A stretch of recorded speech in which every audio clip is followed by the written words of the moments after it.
在台北大巨蛋看球赛，场外下雨，场内也在下，漏水情况层出不穷。而现在康瑞台风扑台，恐怕让大巨蛋漏水问题加剧。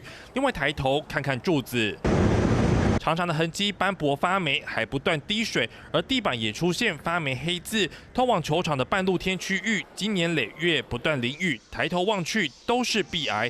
再往下走，来到停车场，一样也有漏水问题。消防设备开关被水侵蚀到生锈，下方还摆了一个接漏水用的水桶。议员痛批大巨蛋乱象有够多，漏水明天就要改善完成，否则我们就一天开罚10万元。这么坚定的立场。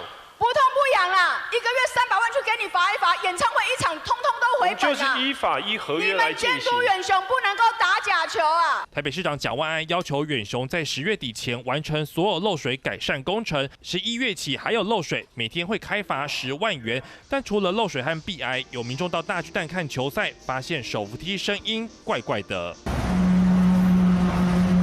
手扶梯不断叽叽叫，发出怪音。仔细看厂商名称，通力电梯为您服务，却是简体字。查询评价，清一色都是维修永远修不好，同一台电梯连续故障等等。他真的工程师旁边写无经验可，市民不是财团的白老鼠面对议员诸多质疑，远雄表示暂无回应，只是大巨蛋从漏水再到壁癌、手扶梯异音等，让人好奇到底还有哪里有问题。3立新闻记者尤博台北采访报道。